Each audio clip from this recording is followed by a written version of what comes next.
அங்கே எடப்பாடியே தெளிவாக பேசவில்லையே. அவர் பேசினால்தானே அடுத்து வருகிறவன் பேசுவான்.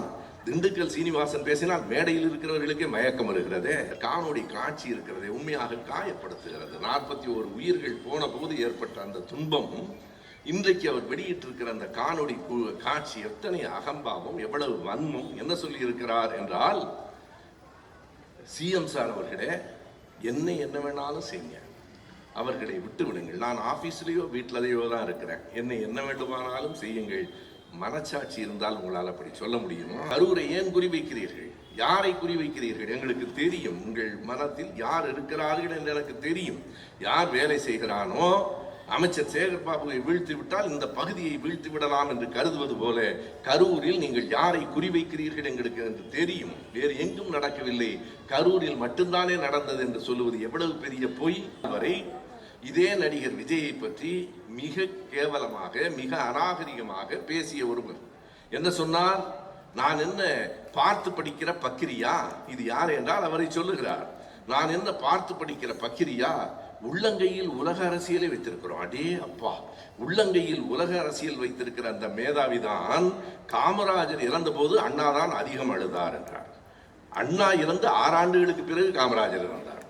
அண்ணா இறந்த பிறகு காமராஜர் தான் அதிகம் அழுதார் என்று சொன்ன அவ்வளவு அரசியல் அறிவுடைய ஒரு புத்திசாலி இப்போது என்ன சொல்கிறார் என்றால், அப்படி பக்கிரி என்று சொல்லி அவரை அவ்வளவு கடுமையாக விமர்சித்தவர் இப்போது என்ன சொல்கிறார் என்றால், ஏன் அவர் இந்த மக்களை பார்க்கவே இல்லை என்று பத்திரிகையாளர்கள் கேட்கிற போது, தம்பி வராட்டி என்ன அண்ணன் வந்துட்டல்ல, அட்டேப்பா அண்ணன் தம்பி பாசம் பாசமலரை விட அதிகமா இருக்கு.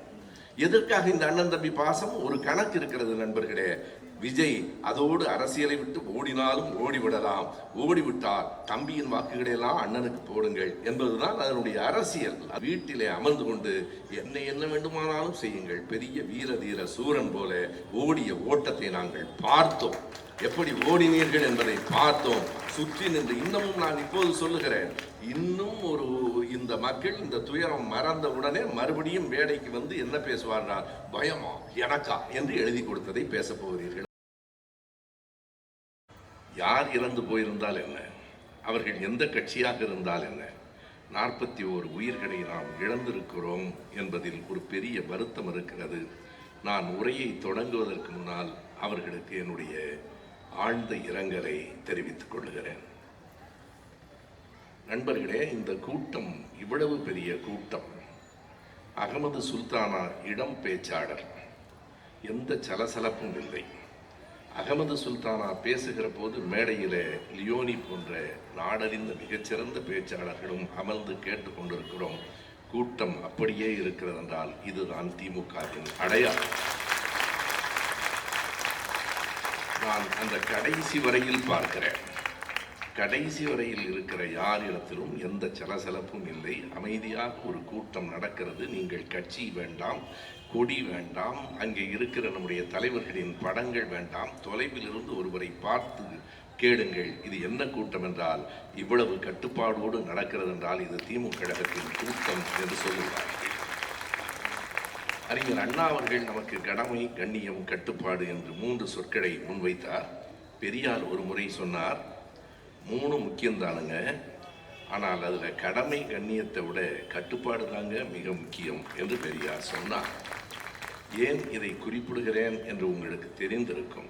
இன்றைக்கு யார் வேண்டுமானாலும் அரசியலுக்கு வரட்டும், நமக்கு எதிராக பேசட்டும், ஆனால் தங்கள் கட்சி தொண்டர்களையே கட்டுப்படுத்த முடியாத தலைவர்கள் நாளைக்கு நாட்டை எப்படி கட்டுப்படுத்துவார்கள்? அடிப்படையாக ஒரு கேள்வியை கேடு. தங்கள் கட்சி தொண்டர்கள், யார் சொன்னாலும் கேட்காத தொண்டர்களை வைத்துக்கொண்டு எப்படி ஒரு கட்சி நடத்துவது? நீங்கள் அந்த காட்சிகளை பாருங்கள். தினகரன் 7 நேற்றைக்கு 3 படங்களை வெளியிட்டிருக்கிறது. அவற்றை நீங்கள் கண்டிப்பாக பார்த்திருக்கவில்லை என்றால் பார்க்க வேண்டும். ஒன்று, அவர் வருவதற்கு முன்னால் மக்களை அந்த காவல்துறை எப்படி கட்டுப்பாடாக வைத்திருக்கிறது. பாதை தனியாக இருக்கிறது. நாம் இந்த தெரு சாலையோரத்தினுடைய இந்த நடைமுறை என்பது, ரோட் ஷோ என்பது இன்றைக்கு மோடி அவர்கள் வந்தபோது நடந்தது, நம்முடைய தலைவர் வந்தபோது நடந்தது. 2 பக்கத்திலும், தெருவில் 2 பக்கத்திலும் மக்கள் கூடி நிற்பார்கள். தலைவர்கள் நடுவில் வண்டியிலோ அல்லது நடந்தோ. நம்முடைய தலைவர் எப்போதும் நடந்தே போகிறார். கையசைத்து போகிற காட்சியை பார்த்திருக்கிறோம். ஆனால் இங்கேயும் அப்படித்தான் இருக்கிறது. ஆனால் அவர் வந்தவுடனே அத்தனை பேரும் எல்லா கட்டுப்பாடுகளையும் உடைத்து கொண்டு உள்ளே வருகிறார்கள். அவர் வருகிற அந்த ஊர்திக்கு முன்னும் பின்னும் ஓடி வருகிறார்கள். அந்த ஊர்தியில் வந்து சில வண்டிகள் கீழே விழுகின்றன. இவ்வளவும் நடந்திருக்கிறது. இன்றைக்கு 3 நாள்கள் கடந்ததற்கு பிறகு இப்போது மாலையிலே அவர் ஒரு காணொளி காட்சியை வெளியிட்டிருக்கிறார். நீங்கள் பார்த்திருப்பீர்கள். எனக்கு பார்த்தபோது உண்மையாகவே கடும் கோபம் ஏற்பட்டது. அவருடைய கட்சியை சார்ந்தவர்கள், அவருடைய ரசிகர்கள் அவருக்கு வாக்களிப்பார்களா இல்லையா என்பதெல்லாம் நமக்கு பெரிய சிக்கல் இல்லை. எப்போதும் வெறும் தேர்தலை நாம் மனத்திலே வைத்துக் கொண்டு இந்த கட்சியை தொடங்கவே இல்லை. 1949 திமுக கழகம் தொடங்கும் போது தேர்தலை நெஞ்சில் வைத்துக் கொண்டு தொடங்கினோமா? நாம் முதலமைச்சராக வருவோம் என்று கருதினோமா?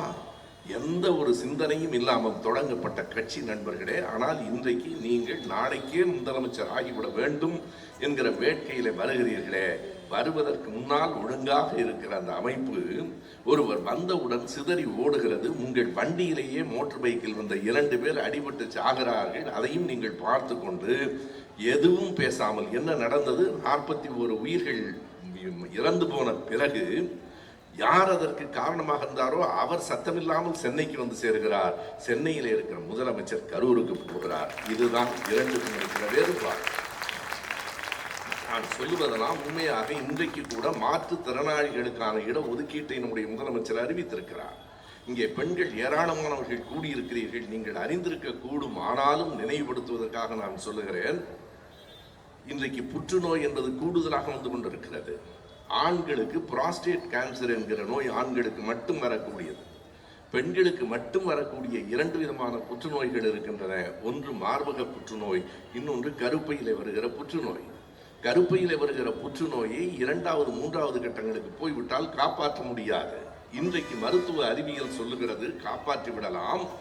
என்ன செய்தால் காப்பாற்றி விடலாம்? 9 வயதுக்கும் 14 வயதுக்கும் இடைப்பட்ட காலத்தில் அந்த பெண்களுக்கு தடுப்பூசி போட்டால் அந்த கருப்பை புற்றுநோய் வராது என்று மருத்துவ அறிவியல் சொன்னதற்கு பிறகு நான் கூட்டத்திற்காக சொல்லவில்லை. தாய்மார்கள் இதை அக்கம் பக்கத்திலே சொல்லுங்கள்.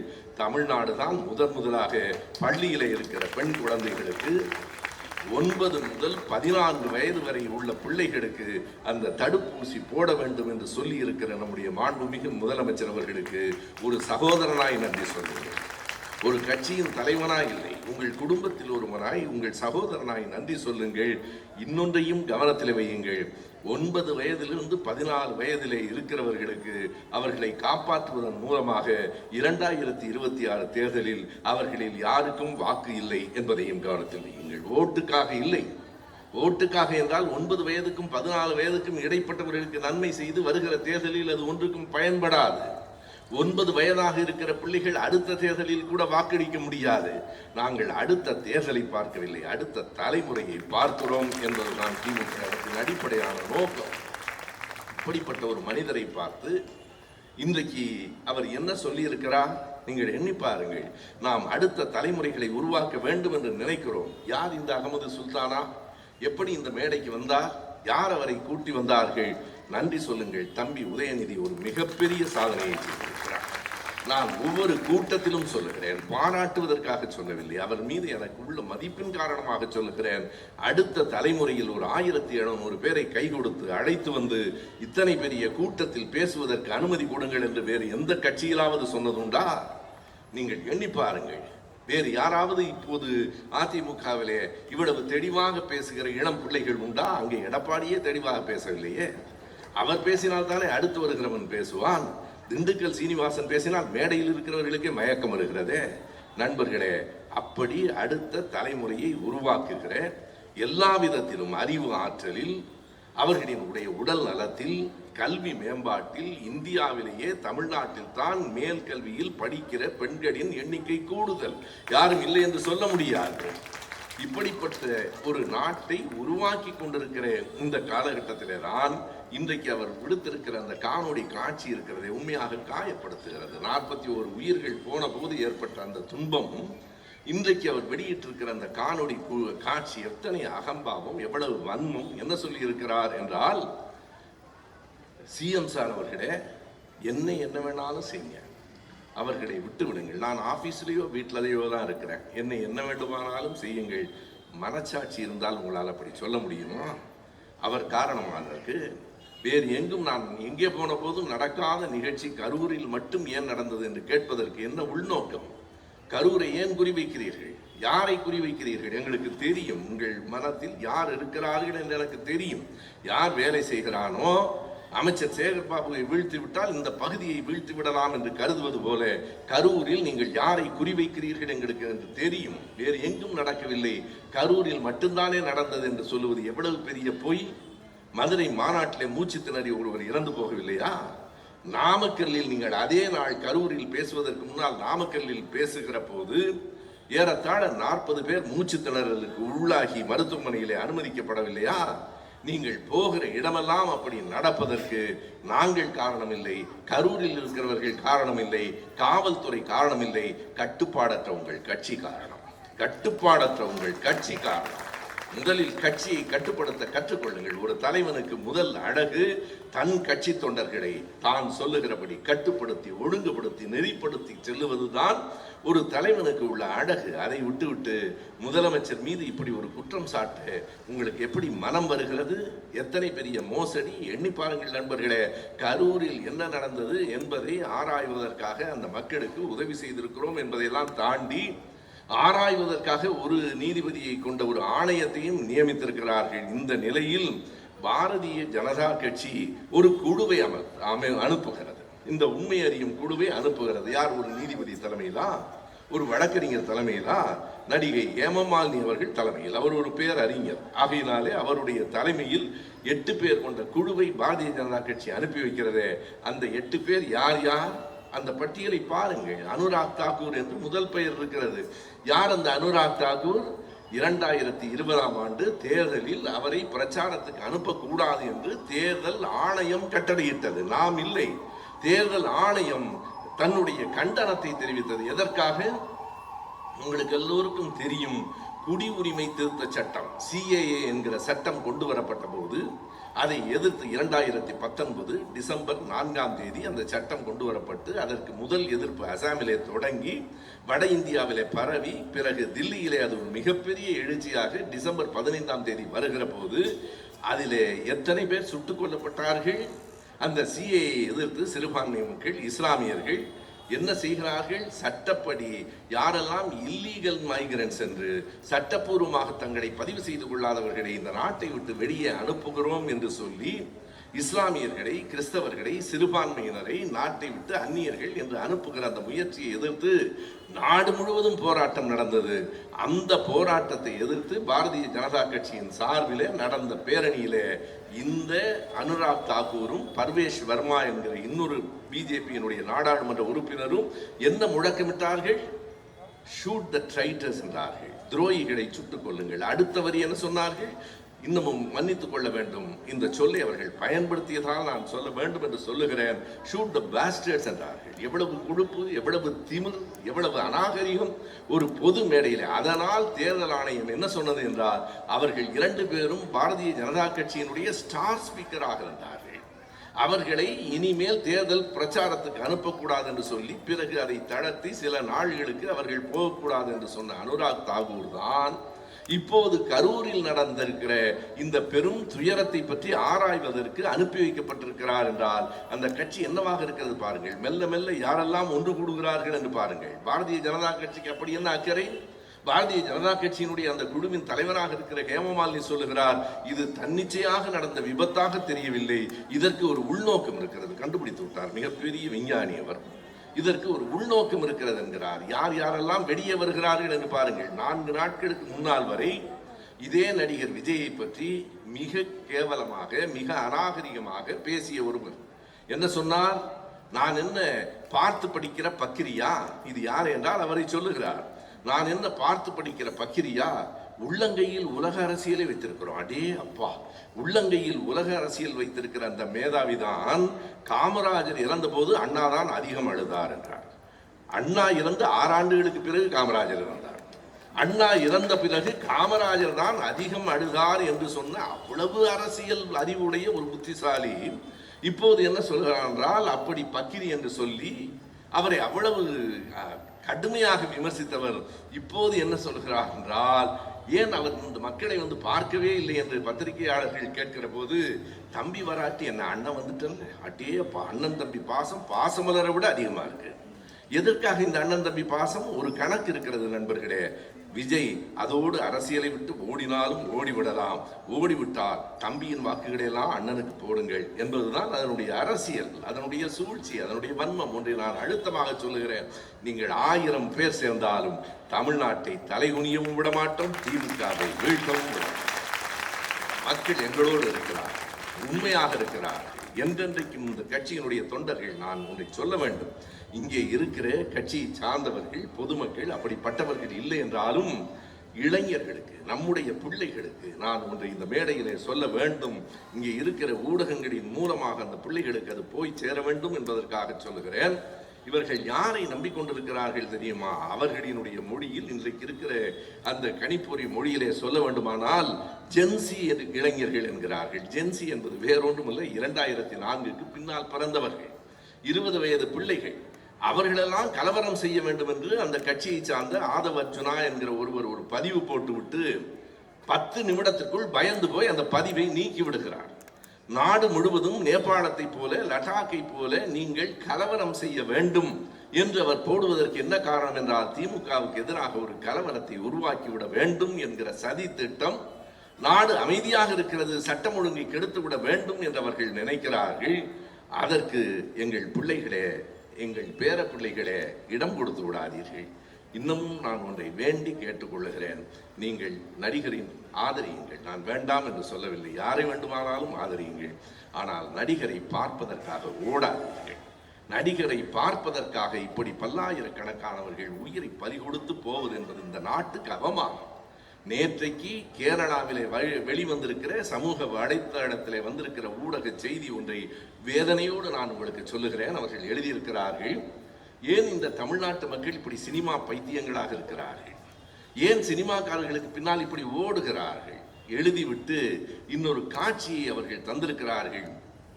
அங்கே புகழ்பெற்ற நடிகரான மோகன்லால், மீனா 2 பேரும் அங்கே நடித்துக் கொண்டிருக்கிறார்கள். அந்த காணொலியை அவர்கள் வெளியிடுகிறார்கள். அவர்கள் நடித்துக் கொண்டிருக்கிற போது மிக புகழ்பெற்ற நடிகர் தான் மோகன்லால். மம்முட்டியும் மோகன்லாலும் அங்கே மிக புகழ் பெற்றவர்கள். நடித்துக் கொண்டிருக்கிற போது அந்த காணொலி காட்சி நமக்கு என்ன சொல்லுகிறது என்றால், போகிறவர்கள் வருகிறவர்கள் நின்று 5 நிமிடம் பார்த்து விட்டு போகிறார்களே தவிர அவர்களை பார்ப்பதற்காக கூட்டமாக வந்து விடவில்லை. அப்படிப்பட்ட கலாச்சாரம் எங்களுக்கு இல்லை என்கிறார்கள். எங்களுக்கு பாருங்கள், எங்கள் மக்கள் எவ்வளவு அறிவாளிகளாக இருக்கிறார்கள். ஏன் இந்த தமிழர்கள் இப்படி திரைப்பட ரசிகர்களாக திரைப்பட கதாநாயகிகளை பார்ப்பதற்கு முண்டி அடித்துக் கொண்டு இருக்கிற ஒடுங்குகளை எல்லாம் உடைத்துவிட்டு டிரான்ஸ்பார்மர் மேலே ஏறி, மரத்தின் மேலே ஏறி கீழே விழுகிறார்கள்? தமிழர்கள் ஏன் இப்படி இருக்கிறார்கள் என்று கேட்கிறார்கள். அது தமிழர்களின் குணம் இல்லை. என்ன ஒன்றை நான் உண்மையாக எண்ணி பார்க்கிறேன் என்றால், திராவிட இயக்கத்திற்கு இன்னும் செய்ய வேண்டிய வேலை நிறைய இருக்கிறது. திராவிட இயக்கமானாலும், பொது உடைமை இயக்கமானாலும், நம் சிறுத்தைகள் இயக்கமானாலும், பெண்கள் இயக்கமானாலும், நாம் எல்லோரும் தேர்தலை எல்லாம் தாண்டி மக்களை நோக்கி ஒன்றை சொல்ல வேண்டும். யார் பின்னாலும் ஓடாதீர்கள். நான் இந்த மேடையில் சொல்லுகிறேன், வேற எந்த கட்சிக்காரனும் அந்த மேடையில் சொல்ல முடியாது. எங்கள் தலைவரே வந்தாலும், தம்பி உதயநிதியே வந்தாலும் அவர் பின்னால் ஓடாதீர்கள். அவர் பேச்சை கேளுங்கள். யாராவது ஒருவர் அழகாய் இருந்தால் பாருங்கள், அறிவாய் சொன்னால் கேளுங்கள். அவர்கள் பின்னால் பைத்தியம் போல ஓடுவதை இந்த காணொலியை பார்க்கிற என் பேர பிள்ளைகள், வயதிலே இருக்கிற பிள்ளைகளுக்கு நான் சொல்லுகிறேன், அது உங்கள் சுயமரியாதைக்கும் ஏற்றதல்ல. எப்போதும் ஒன்றை நினைவிலே கொள்ளுங்கள், அவர்களும் நம்மை போன்ற மனிதர்கள், சாதாரணமான மனிதர்கள். எனவே எதை கவனத்திலே கொள்ள வேண்டும் என்றால், யாரும் நம்மை விட உயர்ந்தவர்களும் இல்லை, யாரும் நம்மை விட தாழ்ந்தவர்களும் இல்லை என்கிற சுயமரியாதை உணர்வை கொள்ளுங்கள். மேடைக்கு யார் வந்தாலும் எழுந்து நின்று நாம் வரவேற்பது என்பது ஒரு பண்பாடு. காலில் விழுவது என்பது அநாகரிகம். இரண்டுக்கும் இருக்கிற வேறுபாட்டை கவனியுங்கள். யாராக இருந்தாலும் யாருடைய காலிலும், உங்கள் பெற்றோர் காலை தவிர யார் காலிலும் விடமாட்டோம் என்று உறுதி எடுத்துக் கொள்ளுங்கள். அந்த உரிமை, அந்த இடம் பெற்றோர்களுக்கு மட்டும்தான் உண்டு. வேறு யார் காலிலும் விடமாட்டோம். நாம் சுயமரியாதைக்காரர்கள், நாம் திராவிட இயக்கத்தை சார்ந்தவர்கள். என்றென்றும் எவர் காலிலும் விடமாட்டோம். எவரை பார்ப்பதற்காகவும் உயிரை பலி கொடுத்து ஓடமாட்டோம் என்கிற முடிவுக்கு வர வேண்டும் என்பதுதான் இன்றைக்கு இந்த கூட்டத்துக்கு தொடர்பில்லாத செய்தியைத்தான் நான் பேசுகிறேன். முப்பெரும் விழா பற்றி பேசவில்லை. அகமது சுல்தானா பேசுகிற போது 3 தலைவர்களை பற்றி சொன்னால், நான் கூறவில்லை. காரணம், என் நெஞ்சமெல்லாம் வேதனையாக இருக்கிறது. 2 வேதனைகள். ஒன்று, 41 உயிர்களை பலி கொடுத்திருக்கிறோமே என்கிற வேதனை. இன்னொன்று, நம் தமிழ் மக்கள் இப்படி திரைப்பட நடிகர்களின் பின்னால் ஓடுகிறார்களே என்கிற மிகப்பெரிய கவலை. அதையும் சிலர் வன்மமாக என்ன சொல்கிறார்கள் என்றால், இந்த திரைப்பட நடிகர்கள் பின்னால் ஓட வைத்ததே இந்த திராவிட கலாச்சாரம் தான். அவர்களுக்கு பொழுது விடிந்தால் திராவிடம் பற்றி பேசவில்லை என்றால் தூக்கம் வராது. பாவம், அது ஒரு நோய், திராவிட ஒவ்வாமை. நண்பர்களே, திராவிட இயக்கம் திரைப்பட நடிகர்களை மக்களை முன்னிறுத்தியது எப்படி தெரியுமா? கொள்கைகளை, கருத்துக்களை எடுத்து சொல்லுவதற்காக திரைப்படங்களை பயன்படுத்தி கொண்டோமே தவிர தனி மனிதனை உயர்த்தி பிடிப்பதற்காக இல்லை. அறிஞர் அண்ணாவினுடைய நல்ல தம்பி, வேலைக்காரி, கலைஞரின் பராசக்தி, எம்.ஆர். ராதா நடித்த ரத்த கண்ணீர் எண்ணி பாருங்கள். ஏன் எம்ஜிஆர் நடித்த நாடோடி மன்னன் கூட காடு விளைஞ்சிருக்கு மச்சான், நமக்கு கையுங்காலம் தானே மிச்சம். நாடோடி மன்னனில் பட்டுக்கோட்டை எழுதிய பாட்டு. ஒரு விவசாயியினுடைய கவலை, காடு விளைஞ்ச மச்சான், நமக்கு கையுங்காலம் தானே மிச்சம், உழைக்கிறவனுக்கு வேற என்ன மிஞ்சியது என்று கேட்பதை உழைக்கிறவர்களின் மத்தியிலே உருவாக்கிய அந்த கருத்தை உருவாக்கிய ஒரு கட்சி தான் நம்முடைய கட்சி. எனவே திரைப்படத்தை நாம் பயன்படுத்தினோம், திரைப்படங்களுக்கு பலியாகவில்லை. இன்றைய தலைமுறையினரையும் நான் கேட்டுக்கொள்வது, கலையை ரசியுங்கள், கலைஞர்களை ரசியுங்கள், எந்த கட்சியில் வேண்டுமானாலும் சேர்ந்து கொள்ளுங்கள்.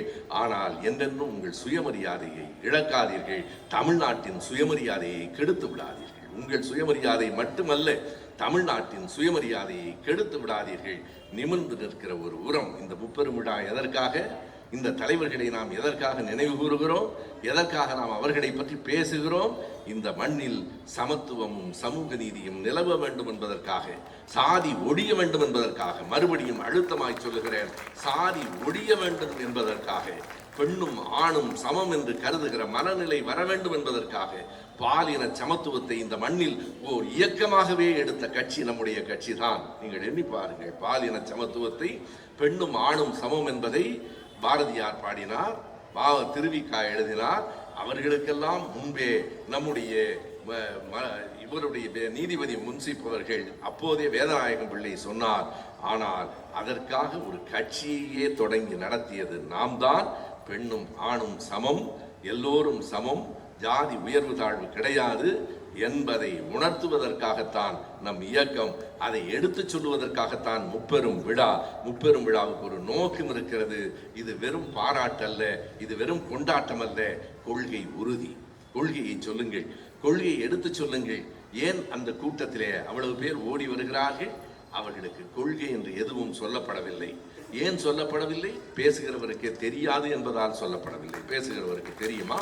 நான் யாரையும் குறைத்து சொல்லவில்லை, அடிப்படையாக உண்மையாக சொல்லுகிறேன். நீங்கள் கேளுங்கள். இன்றைக்கு வரைக்கும் பத்திரிகையாளர்களை அவர் சந்தித்திருக்கிறாரா? சந்திக்க முடியுமா? ஒரே ஒரு கேள்விக்கு அவரிடத்துல விடை உண்டா? இன்றைக்கு வீட்டிலே அமர்ந்து கொண்டு என்ன வேண்டுமானாலும் செய்யுங்கள், பெரிய வீர தீர சூரன் போல ஓடிய ஓட்டத்தை நாங்கள் பார்த்தோம். எப்படி ஓடினீர்கள் என்பதை பார்த்தோம். சுற்றி நின்று இன்னமும் நான் இப்போது சொல்லுகிறேன், இன்னும் இந்த மக்கள் இந்த துயரம் மறந்த உடனே மறுபடியும் மேடைக்கு வந்து என்ன பேசுவார்கள்? பயமா எனக்கா என்று எழுதி கொடுத்ததை பேச போகிறீர்கள், அவ்வளவுதானே. உங்கள் பயம் பற்றியெல்லாம் எங்களுக்கு கவலை இல்லை, உங்களுடைய நேர்மையின்மை பற்றி எங்களுக்கு கவலை இருக்கிறது. நீங்கள் மக்களை, இளைஞர்களை வழி நடத்துவதற்கு ஒரு கட்சி தொடங்கினால் அந்த கட்சி இந்த நாட்டை சீரழிக்கிற கட்சியாக இருக்கக்கூடாது. இளைஞர்களுக்கு சொல்லுங்கள், நல்லதை சொல்லுங்கள், உங்கள் கொள்கைகளை சொல்லுங்கள், எங்களுக்கு மாறுபட்டதாக இருந்தால் சொல்லுங்கள். ஆனால் எந்த கொள்கையும் இல்லாமல் வெறும் முக கவர்ச்சியை மட்டும் வைத்துக்கொண்டு அரசியல் நடத்திவிடலாம் என்று நினைத்தால் கொஞ்ச நாளைக்கு கூட்டம் கூடும், அது கூட இனிமேல் கூடாது. நீங்கள் குறித்துக் கொள்ளுங்கள். நேற்றைக்கு வருகிற போது பார்த்தேன், 2 பேர் பேசிக் கொண்டிருக்கிறார்கள். ஒருவன் கேட்கிறான், ஏன் அந்த ஆளு தலைதறிக்க ஓடுறான்னு. இவன் சொல்றான், வேற ஒன்றும் இல்லை, விஜய் கூட்டத்துக்கு வர்றியான்னு கேட்டான், அதுக்காக ஓடுறான். இதுதான் அடுத்த கட்டம். இனிமேல் விஜய் கூட்டத்துக்கு அழைத்து பாருங்கள், யாரும் உயிரை பணையமைத்து ஒரு பொதுக்கூட்டத்திற்கு வரமாட்டார்கள், வரக்கூடாது. நீங்கள் கூட்டத்தை முறையாக நடத்துங்கள். உங்கள் கொள்கைகளை அப்படி ஏதாவது இருந்தால் சொல்லுங்கள், நாங்கள் உங்களை எதிர்கொள்ளுகிறேன். எதுவும் இல்லாமல் வெறுமனே முகத்தை காட்டி மக்களை மயக்குகிற இந்த பணி உங்களுக்கும் நல்லதில்லை, தமிழ்நாட்டின் எதிர்காலத்துக்கும் நல்லதில்லை. வாய்ப்புக்கு நன்றி, வணக்கம்.